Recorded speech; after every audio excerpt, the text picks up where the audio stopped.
It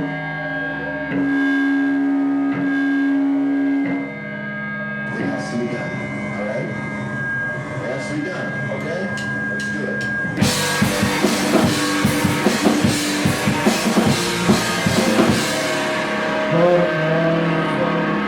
It's just results.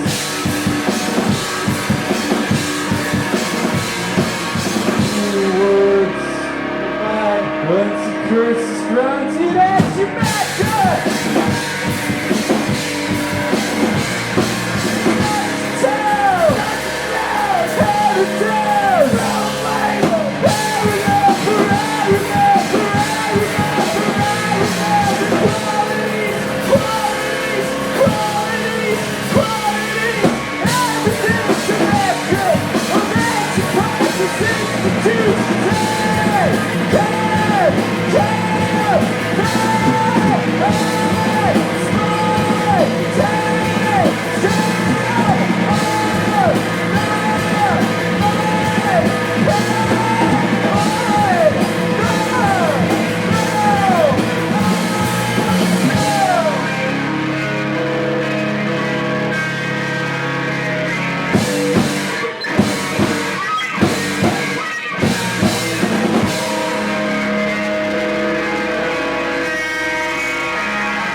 Thank you. We are stalled. Thank you guys for being here.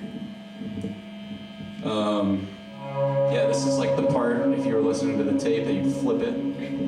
So I'm going to take this moment to thank some people that helped us put this album together.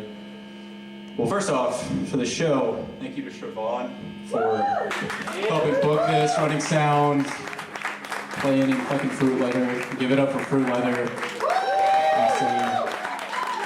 Thank you to Polar Optics as well for jumping on the bill. You know, killed it. Yeah, I mentioned tapes. We have some tapes available up in the front. We have some new shirts. Thank you to Pleasure Tapes for helping us put the tape out. Anybody specifically you would like to thank, Dylan? Besides God? Well, I just love God. So biggest God fan right here. That's not a segue. It's been a weird week. And there's a lot of reasons to just prefer to stay at home and just curl up into a ball if that's the way that you felt. And we really appreciate you guys coming out. Today on our random Saturday, it's a little blustery now and stuff, but there's a lot of reasons to be bummed out. But you know what? I still believe this is the best city in the world. There's a giant scene really coming up here, and the fact that you guys are here to support us means everything to us. We worked really hard on this, and Fruit Leather and Polar Optics are amazing artists. This is a really awesome show, and we really appreciate you guys coming out here and supporting us. And we're going to support each other, and we're going to be all right. Thank you, guys. Yeah! One more song. We're not done yet.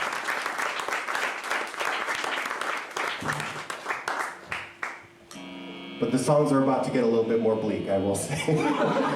This is the sad half of the album.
will never change.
Thank you.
We have one more song.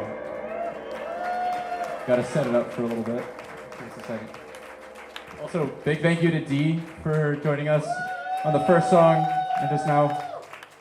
They contributed a beautiful part that kicks off the record with the first song we played tonight. This afternoon. Oh, it's 2 p.m. It's 4 p.m.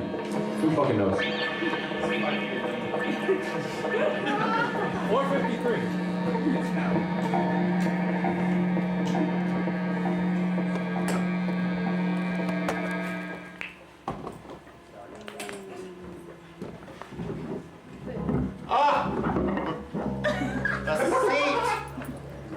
Your seat.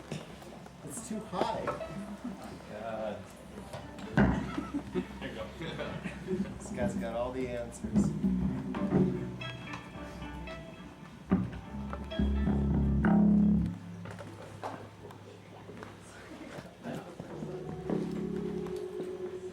Give me this. Yeah, you can just Give me that.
Thank you. All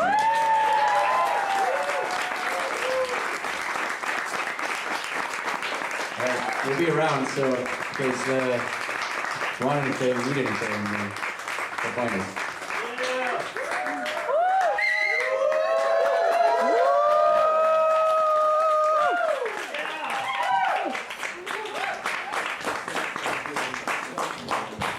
Thank you everybody for coming.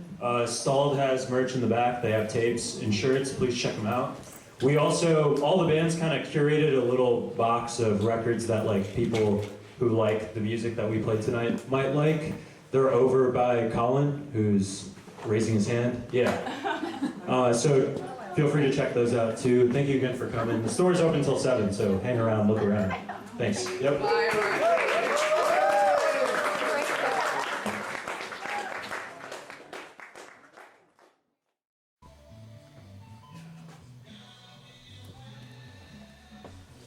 Good afternoon, Lamb Buttons community. This is my first interview.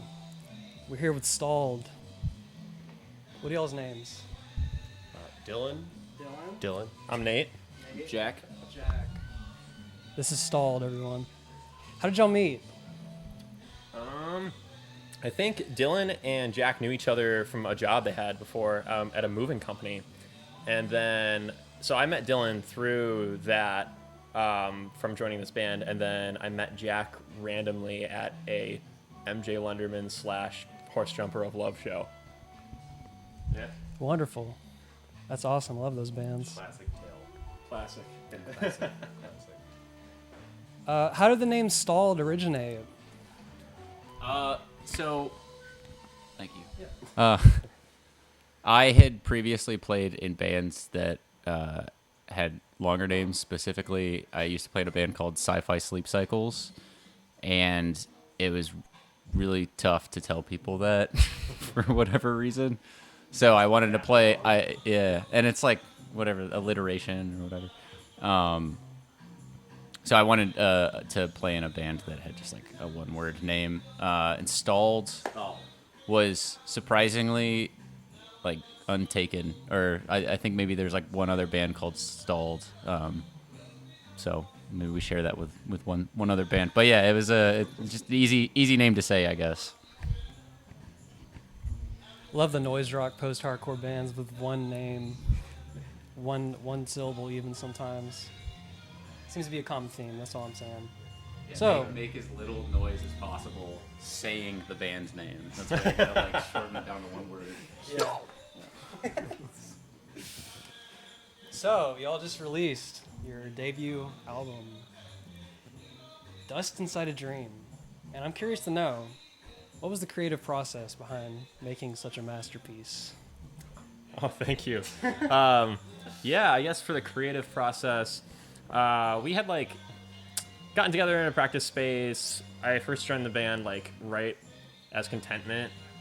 Like Contentment was our first one of the three of us, and we were able to kind of like get our bearings right and like figure out our chemistry as artists and stuff. And then after that, I basically immediately, like some songs right after that made it onto this record. So we were kind of just like taking our time and like working these songs out in our practice space and that sort of thing. And then so we would like get structures down for certain songs, and we take them out to on like tour or something like that, or to shows, and then over time they kind of just develop, and some of them take a while, you know. But then eventually we just like ended up recording it in our practice space, and after messing around with stuff. We typically wrote the songs over very stressful practices and then workshop them pretty hard. But it's a lot of like writing the songs in practice and trying to grind them out. We record some like loose demos and stuff, and then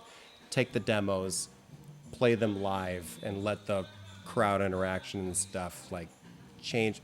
When you play in front of people, it changes how you feel about creating the music and stuff. So it's like a studio live and then back into the studio sort of a process that I feel like that's kind of how it went. Yeah.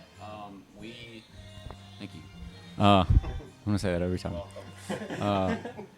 Yeah, we had previously recorded with some friends of ours on the other Stalled releases. That was great, but the problem with recording like outside of your own control and kind of like trying to like book time at other places is it feels like you end up having to compromise on what you can get done in that amount of time.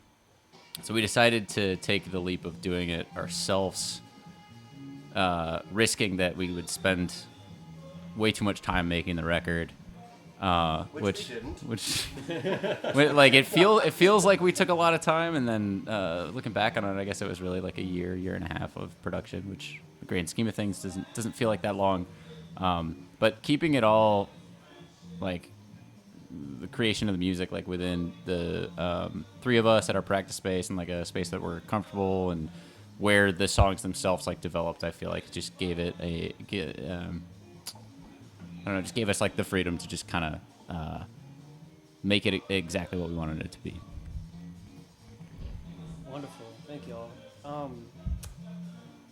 Was there an overall concept or theme y'all wanted to convey with this album? Thank you. I think when we set out to make the record, clowns, yeah. They're hidden all over the art. Yeah. Yeah. When we set out to make the record, I feel like we were still trying to figure out exactly like what our sound, I guess, was. And The band. And like the vibe in general. Yeah. Yeah. We're a vibe band. Yeah. Sorry. In terms of just like music, I think about halfway through the process, I think we kind of like maybe stopped aiming for, okay, let's like do something specific and more just kind of like followed, all right, like what is our sort of like, I guess like gut telling us like is like the next piece of like this record. So in terms of like music, I think we ended up, we maybe set out with a little bit more of like a sound in mind of how we wanted to develop on like the previous records, and then it turned, or EPs, whatever, previous releases, and then from there it ended up just being like, oh, I think we actually just need to like follow our instincts and go from there. Just make the best product. Yeah. Yeah. Lyrically, I feel like it's kind of in the same boat. It's a little all over the place. I would say that there's a lot of stuff that is, I guess, apocalyptic, but maybe not necessarily like. You guys. Yeah. Sorry. Yeah, I don't know. I mean, it's a lot about like I guess the imagery and like concrete sort of like things that are written about are apocalyptic, but I feel like under that it's actually maybe an album that's more about like making peace with yourself. So. Yeah, definitely more. It's very. I don't know. I didn't write the lyrics, but it seems it's pretty abstract for a lot of it. It's like it's much more like feelings based. It seems like describing particular things, but then having ideas in mind. I guess. So. Very intuitive project. Yeah, and Very guttural. Yeah. Yeah, that's a good word. It's an album that's it's an album that's dissatisfied with the world, but understanding and accepting where you live inside of it, I guess. I don't know. Yeah. It's And that's just yeah. acknowledging regardless of where you are. It's the point of view of the album is unfortunate. I think performance-wise, but accepting of its place. I think performance-wise, it's very cathartic for the three of us. And I don't know. At the same time, it like I feel like we get a lot of comments about the music being very bleak. I don't know. I feel like when we're done playing it, though, it feels like that catharsis is kind of like, at least for me, like taking that connotation away. And that kind of segues me into another question, that being, what are some of y'all's specific life experiences or events that could have inspired the creation of the lyrics or the melody or anything behind this album? That's a good question. I'll just rant really quickly here. I'm very happy in my life, but I would comfortably say nothing in my life has turned out the way that I thought that I intended it to when I was growing up. And I'm angry in the world, angry at the world that I live in. I feel a sense of control over how I can react to it, but I feel a lack of control over what it does to me. And this project gives me a sense of control over how I feel. I guess. I don't know. Does that work? Totally, that works perfectly. Yeah. I I think that's the deepest thing I've ever heard you say. Okay.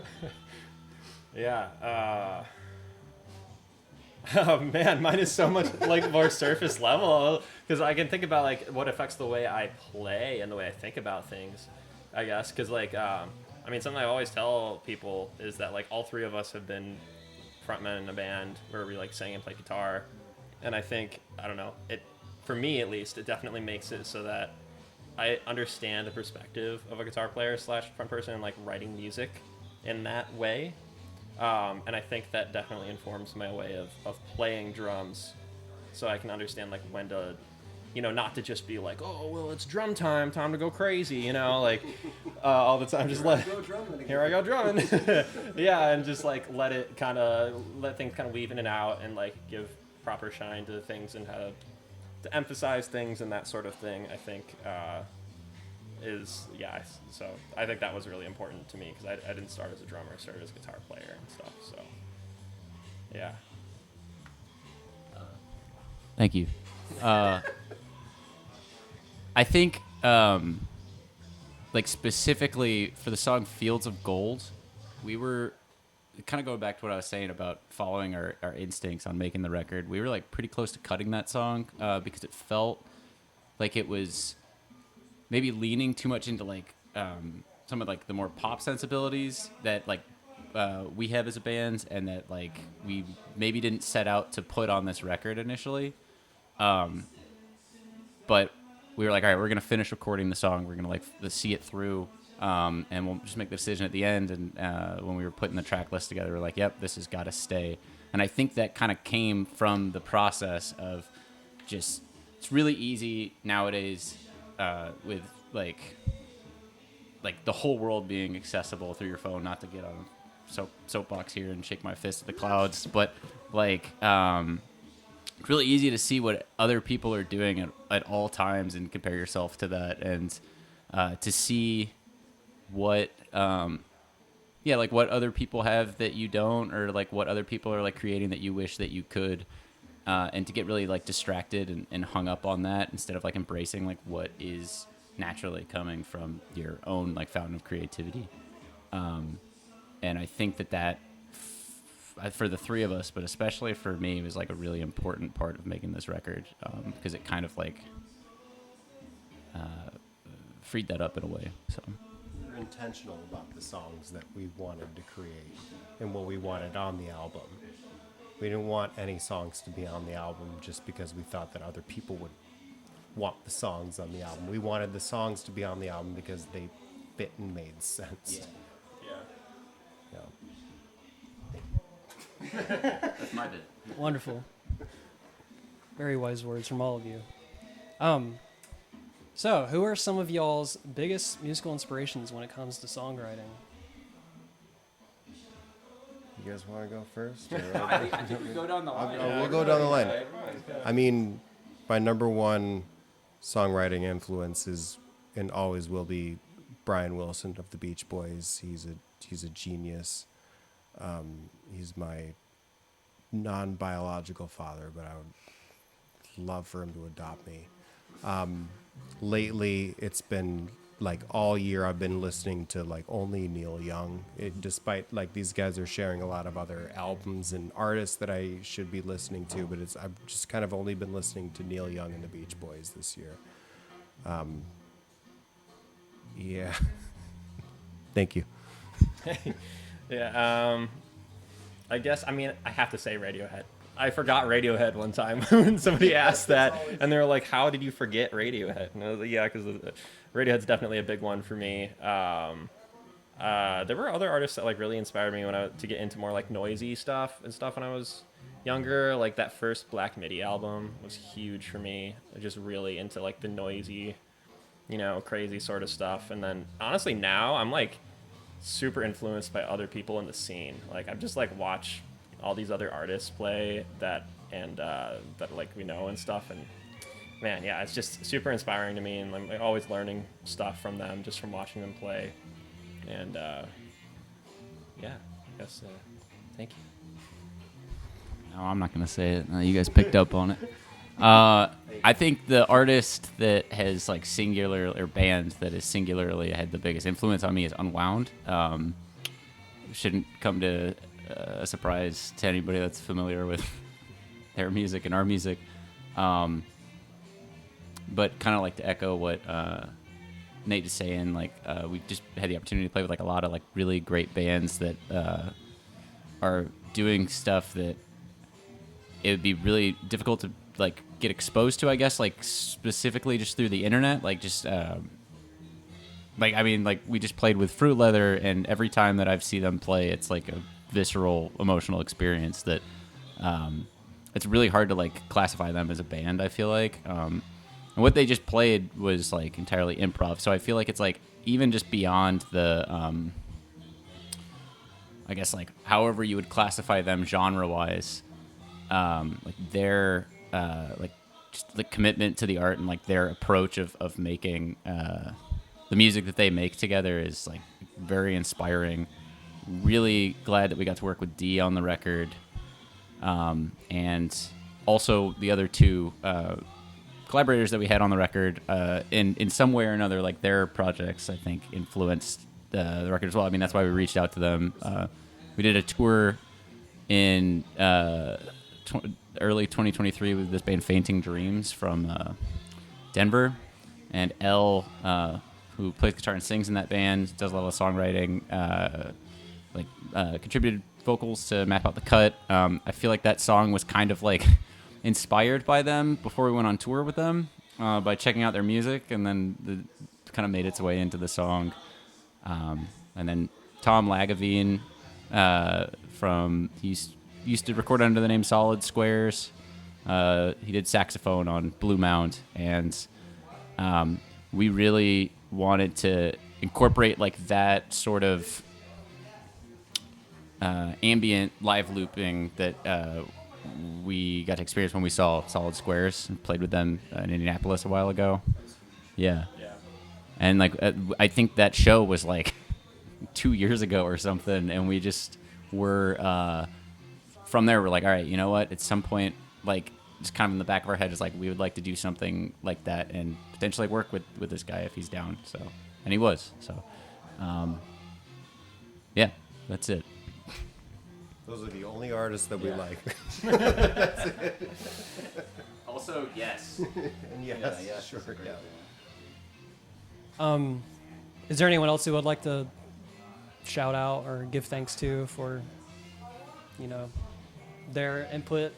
Our immediate friends and family and loved ones for putting up with us and being patient for the entire year-ish of us going through this, because there's a lot of days where we probably could have been hanging out with them, and instead we were, I gotta hang out with the boys and record some music, and it's just maybe they trust the product that we were gonna be making, but it's hard to be away from your family when you're like, oh, I gotta rock.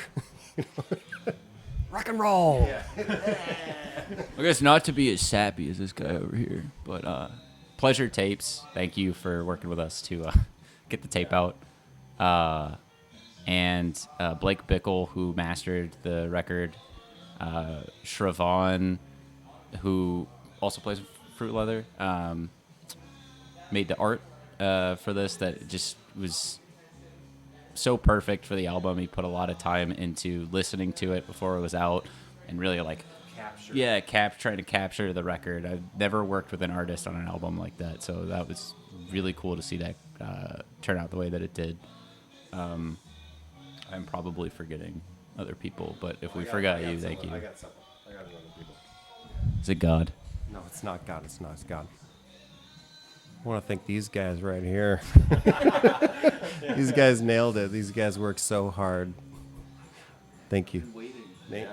Oh, I guess I gotta say my thank yous too. Yeah, I think you got most of people, but even people who've worked with us in the past, like, yeah, just like doing any of the art in the past, like, yeah. Oh man, what was I gonna say? I just lost my train. I can't say God. I can't say God. Don't say God. Yeah, I guess I am, thankful to these guys too, because like, this record, like I mixed it and did a lot of production and stuff and recording, and it's the first one I've done, and I feel incredibly lucky that they were willing to take a chance on that, because it could have turned out like shit. So it could have been absolute garbage. Like they don't know, they've never heard me mix something before, right? So I'm glad that they had the faith in me to do that, and are willing to take that risk. Yeah, I know, right? Bad, dude. We need to spend hundreds of dollars now to remix this stuff because you did a bad job. Yeah, the recording technique's off. It's awful. Yeah, so I'm glad that I was given that opportunity as well. So yeah. And it's a big part of the sound of the band for sure. I think if we didn't go that route, it would be recording on my Tascam. That's true. It would give this album a much less of the care that it deserves. Also, shout out to the myriad of taco establishments in the Chicagoland area, because that's basically what we fed ourselves on through this entire recording process. It was pretty much tacos. Unbelievably good tacos in Chicago everywhere. Thank you. Thank you. So, how do y'all see yourselves moving forward as a band? I mean, we already have like half an album's worth of material that we're ready to start working. It's on to the next one. I mean, this album, through the recording of it, it felt like we like sort of were working through and discovering like our like sound and how we do the writing process and how we write and do the whole thing. And we like sort of immediately, once we were done recording this one, went straight to the drawing board to write the next pieces of material. And I feel like that's just sort of where we're at right now. We're already ready to, we already have demos of like a bunch of the stuff, and we're already playing some of the stuff live. So on to the next one, I guess. Thank you. Yeah, I guess. Yeah, I just keep moving forward with the music, playing shows, and that sort of thing. Yeah, I think. I mean, we're gonna definitely do some experimentation with stuff as well, especially because we already have so much more material that we have, and it hasn't. I mean, the album just came out, so we have lots of time and stuff. And yeah, so I think that's like the next step forward. It feels really natural now and stuff too to keep moving that direction. So if this is like accompanying the show that you just filmed, I think we might try to do a little bit more swapping around on instruments, or at least incorporating other stuff, because this show that we just played was the first time that we've incorporated a synthesizer. We've utilized the sample pad that you've got behind the drums a little bit more, and also just try to collaborate more with like people that are in the Chicago scene that want to work with us and not just like jump on tracks, but like jump on bills and stuff like that. And yeah, I think we have a lot of material that is getting pushed out to the shows, and we'll keep vetting it that way. But I think this winter we're just going to be kind of like experimenting with a lot of stuff, so kind of see where it takes us. Oh yeah, we. Or is it too late? I feel like. I feel like we said that on rock radio too. We're gonna put a there's one song that got cut from the album we're gonna put out before the end of the year, and the B-side is an alternate version of the last song on the record that we've been playing live. Typically, we don't play the last song on the record with an acoustic guitar and Dee accompanying us, and with a synthesizer. We do more of like a 3-piece rock version. So that version will be coming out probably before the end of the year, or I'm gonna look like a liar, but we'll see. It's coming out on Christmas. I don't promise. I mean, we can do that. We absolutely can. But Throw some sleigh bells on. yeah, sleigh bell version. Thank you. What do y'all want for Christmas? Ooh. Like realistically or unrealistically? Just Either or. I'm gonna strike somewhere right down the middle. I want. Been really into cooking, so like a nice wok would be really cool. Otherwise, it's like $600, but the Lord of the Rings Rivendell Lego set is really sweet, and like that would be like kind of like the best thing that's happened to me since these guys right here. Thank you. Oh man, I'm like so on the spot. I haven't thought about it. It's gonna be a classic recording nerd stuff. Couple microphones that I want. Something I've wanted for a long time, but it's not gonna happen for Christmas or anything like that. I would love to get like a baritone guitar, so I can just make some really heavy shit. Which I can already do, but I want to do that with a baritone guitar. Like, all it's just, that'd be pretty cool. Thank you. Yeah. I think, music-wise, I would love to have a Mellotron. We like incorporated that into some of the early. I mean, the Rivendell Lego set's kind of neat. Like we would set that up in our practice space, 100%. It would 100% Yeah, dude, I've seen that set. I want that set so bad. It's so cool. It's like I'm like, yeah. It's like $400. It's crazy. Jesus, it's $400. Yeah, it's I like said $400. six. It's somewhere between 400 and 600, which What is the somewhere hell? between It's massive. Too Yeah. expensive and out of your lifetime. You get the whole fellowship too with it. Yeah, dude, Yeah. and the ring. That's They got badass. a tiny little ring for it too. Yeah. A Lego. Wow. They make one Yeah, of the those, Lego like, the tower, Gimli. too. I want Dylan to get that for Christmas. That's the other. That's what I want for Christmas. I want Dylan to get that. Gee whiz. Thank you. Pretty. I'm out on the thank you. Blew it. All right, we got one more question, and that is there anything y'all would like to say to shed light on those who are feeling lost and hopeless? Oh man. Hi. As of the time of this recording, I'll sort of echo what I kind of inadvertently said during our show that we just played. It's been a weird week. It's going to be a weird year, and it's going to be weird is probably not the right word for it. I will say it's going to be a difficult 4 years for some people. And I believe that the city of Chicago is one of the greatest cities in the world, not just the nation. And we have a really great scene of supportive people, not just people, but artists. And within this community, it's through supporting each other and lifting each other up and holding each other accountable too. That we're gonna get through these weird times. I keep saying weird. I don't know how else to put it. I feel weird. But this is the time for us to hold each other up and accountable. And I'm rambling, and I'm gonna pass this on. But I just want to thank everybody for being good people, because there are good people here, and I believe in them, because I just love my friends and my family. Thank you. Yeah, I guess Star saying it's completely valid to feel completely hopeless and dejected. But yeah, find a community, I guess, is what I would say. Like, I don't know where I would be without the community that I have around me, and like my friends, and like feel so welcomed in this music community. And I wish that upon everybody to have such a thing.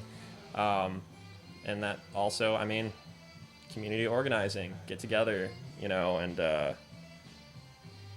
make a difference. Engage with your community, and give some help, but also when you need some help, don't be afraid to ask from people. It's like what it's there for. So, it's gonna be tough for sure, but yeah.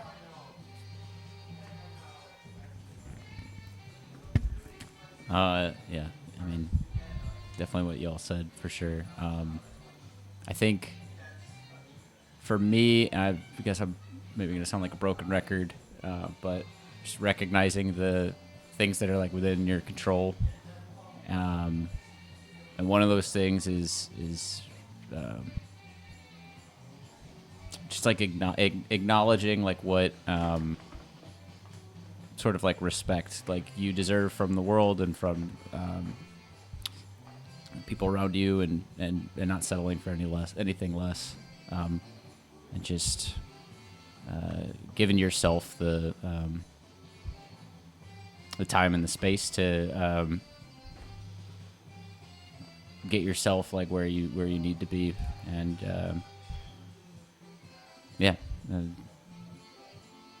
that's And then just another thing, if you're feeling a certain way, give yourself time to grieve. Don't feel like you need to rush into action or anything. It's obviously important to take control over things, but you need to give yourself time to grieve and pace yourself into things, because this is gonna take time. Yeah. Well said. Incredibly well said. Thank you to the members of Stalled for participating in such a phenomenal performance and interview. Mutually exclusive. The interview was great, actually. Anyway, yeah, that'll wrap it up. We're here at Record Breakers. I should have introduced myself with that, the interview with that. So, you know what? I'm gonna edit that and put it in the front. Don't edit this out, Trevon. Stand up. All of this. This guy did the art. Shout out to Rob! All right. Thank you all. Thank you. Thank you.